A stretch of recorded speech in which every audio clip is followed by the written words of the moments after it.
You're listening to the Valley Current.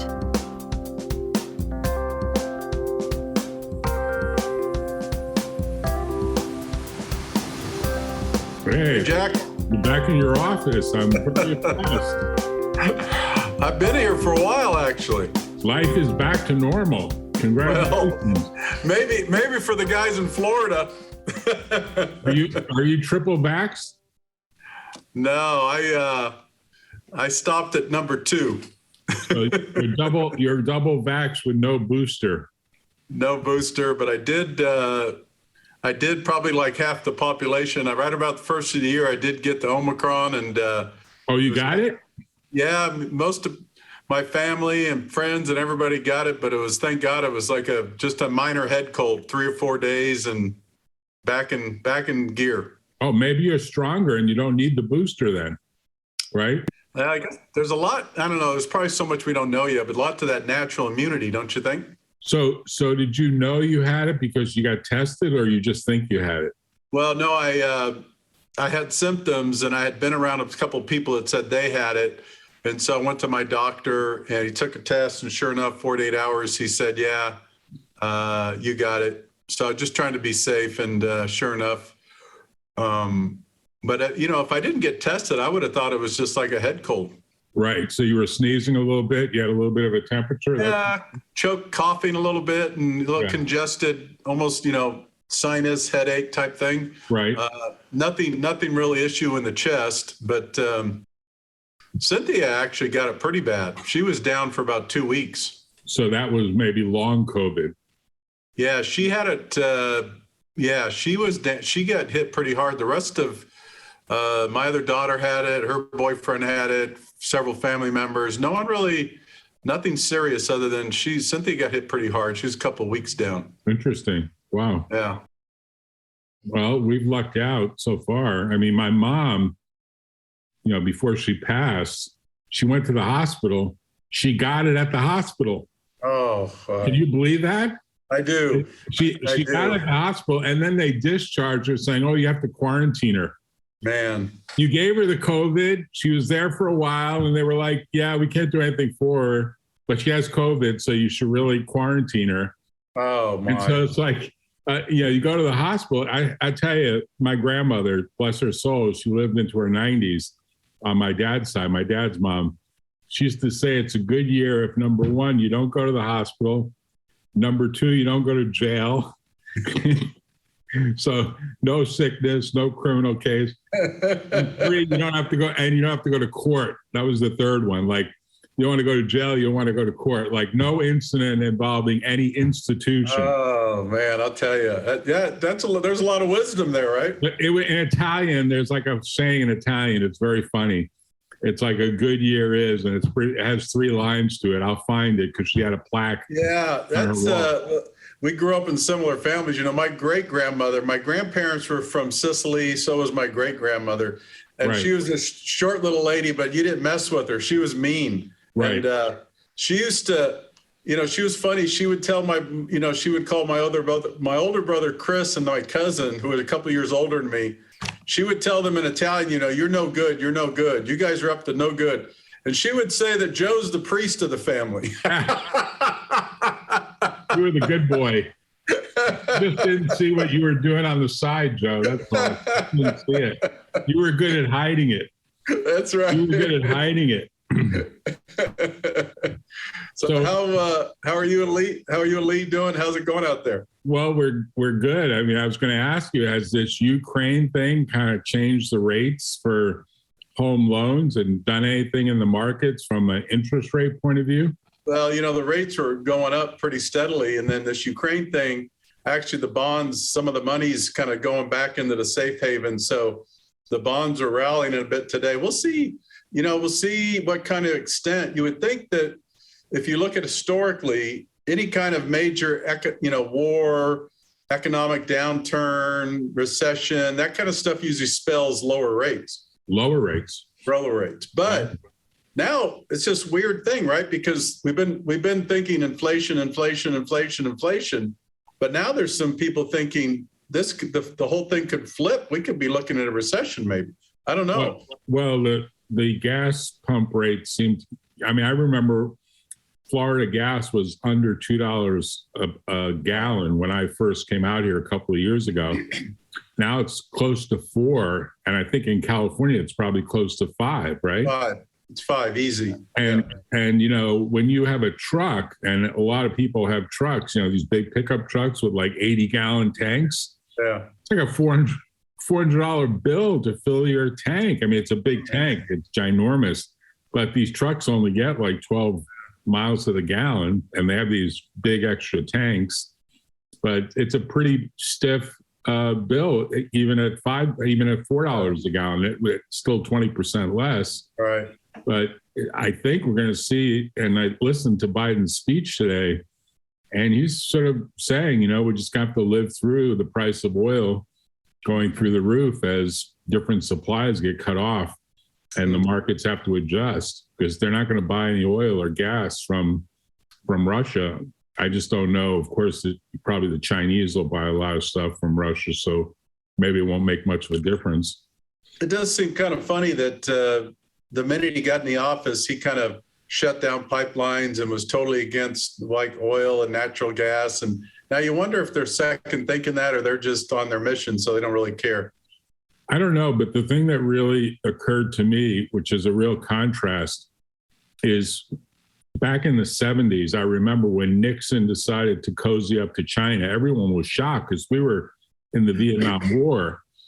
But strategically, the historians are saying that was a way to sort of get China close to U.S.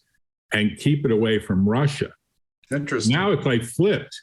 Now it's a little bit like we should have gotten closer to the Russians to protect against the Chinese, but instead it's like the Russians have gotten closer to China. And it's a little bit now the three people at the table, 2 of them, Russia and China, are sort of at odds with the US. And I don't know if it's because essentially we have this race to the next industrial revolution with artificial intelligence, and you got countries that are essentially vying for one another to do what they can do to automate things in life. I mean, there's so much relative automation compared to what existed, say, 50 years ago when Nixon first went to China. But that was a big success for him. You know, he never got the credit we probably should get, because he did help the Chinese get out of poverty.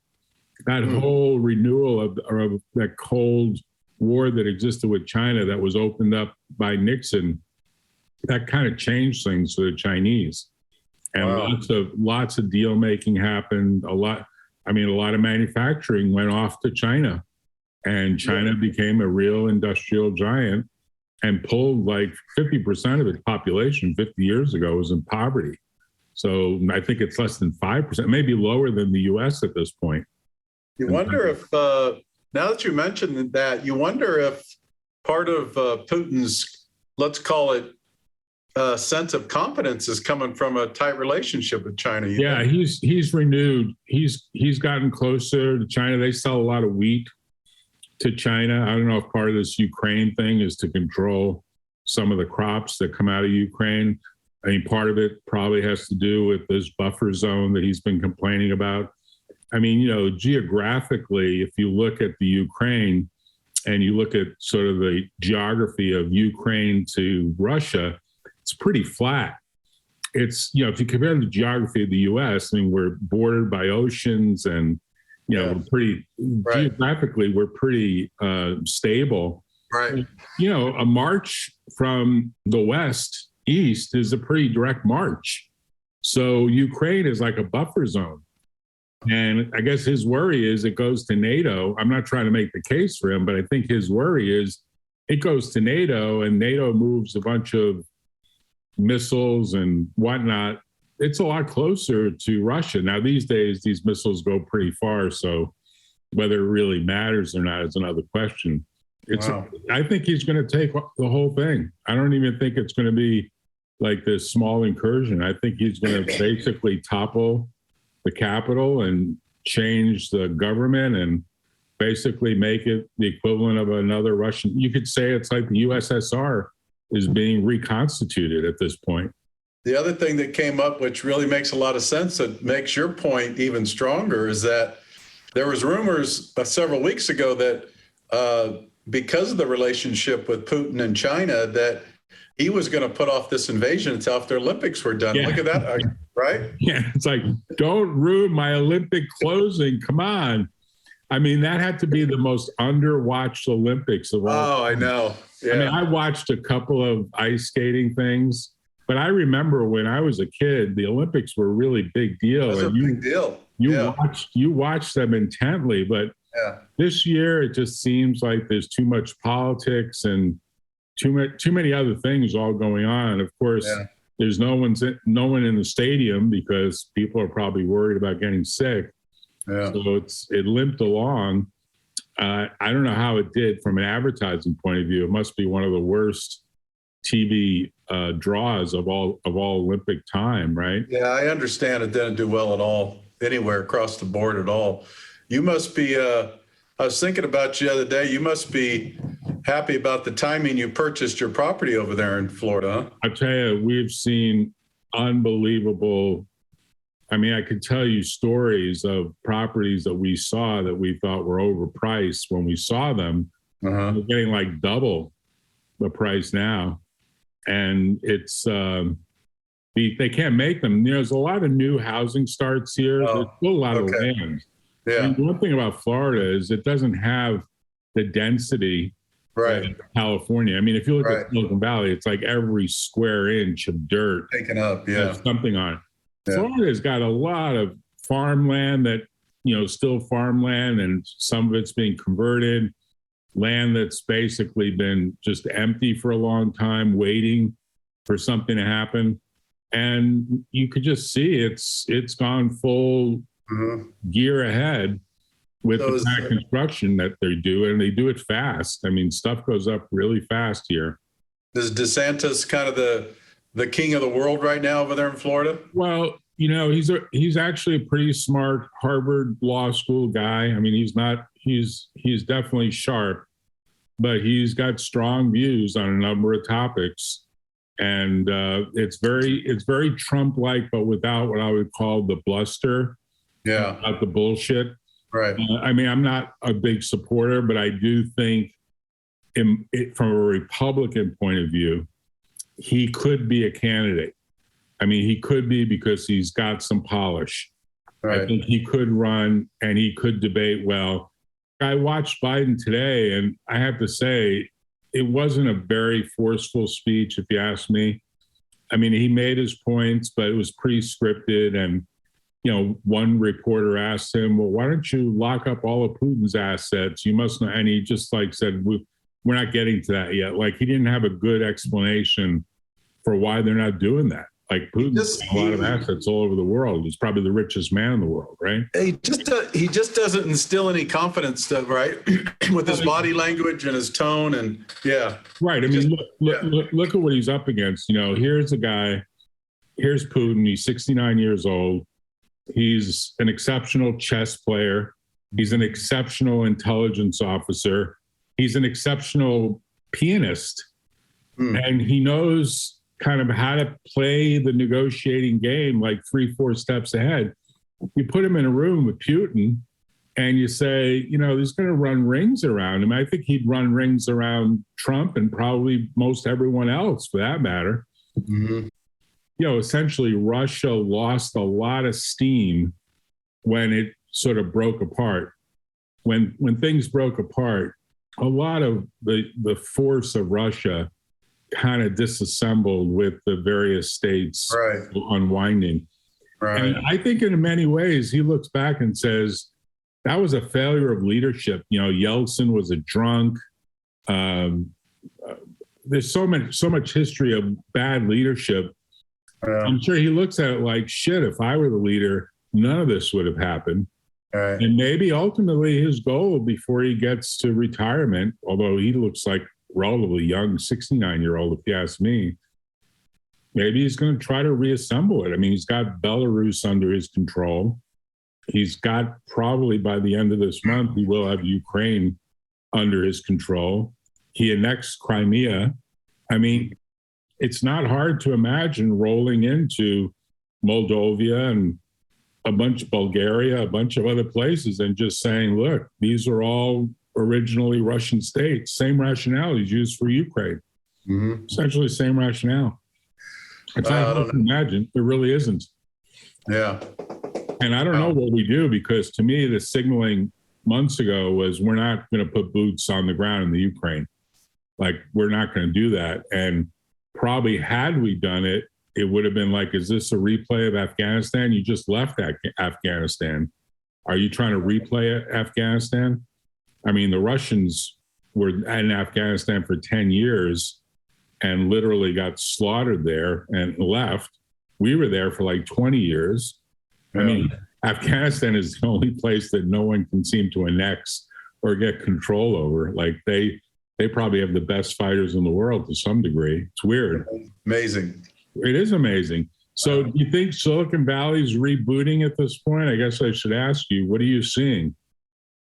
Well, I'll tell you, I keep looking for signals that things will happen. They're going to slow down and things are going to change, but they seem to be rebooting. Yeah. I mean, business is so strong. And I just, who was telling me, I met with because we're likely going to move from this office. We're looking at some other space over in Los Gatos. And I was talking to another commercial agent, and he was telling me that Apple, Google, and 3 other companies just are about ready to lock down another couple million acres in different locations of the Bay Area. That first you think, where in the world is this space? But, right.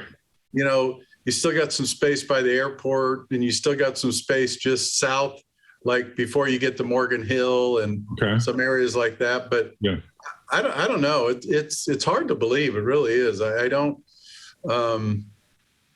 It seems interesting. I thought at one point, they're moving forward with the Google City downtown San Jose. That's all moving forward. Right. I don't know, but then you have the other side that, and maybe of the politics. You probably also heard that this super liberal San Francisco and the rest of them, they just voted out three members of the San Francisco School Board, and they're getting rid of the district attorney now. I think what's interesting is these are all Democrats that are getting fed up with the crime and some of this other stuff. Right. It's interesting. Well, it's almost like San Jose is going to become a more important capital for Silicon Valley.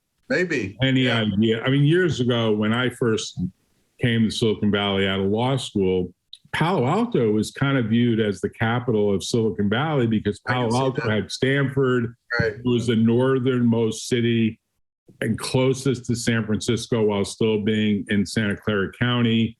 It had an active courthouse. It had the Sand Hill, right? It had the Sand Hill players all coming to the lawyers in Palo Alto. And now I have to say, I think San Jose and really sort of heading south of Palo Alto, whether you call it Cupertino, Santa Clara, Sunnyvale, San Jose, Mountain View, it's almost like Palo Alto is more of the sleepy professor kind of place with the Stanford people. And yeah, of course, there are law firms there and venture capitalists, but fundamentally the active companies are all south and heading south and generally heading more south.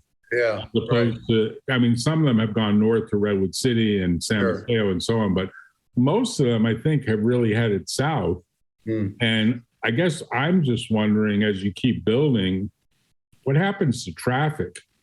How do you get around? Because it just seems to me that you have to anticipate that if they are going to build these offices, they're going to expect people to show up at least some number of days a week.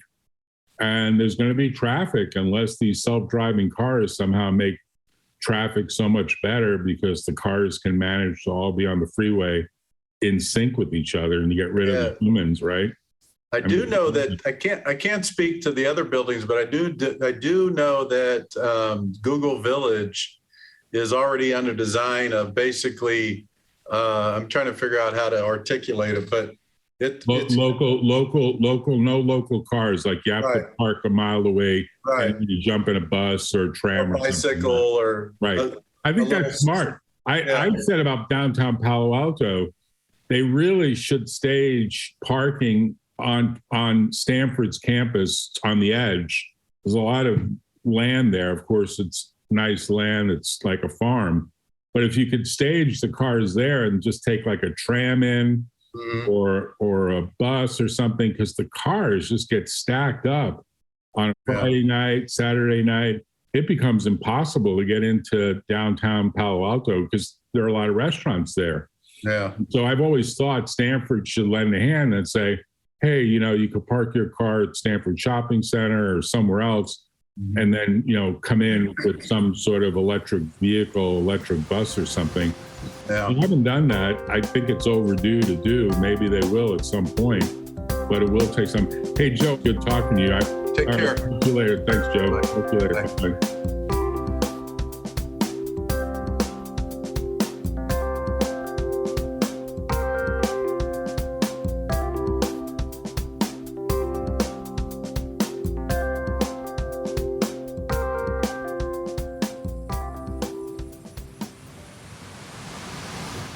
Tune in next time on The Valley Current.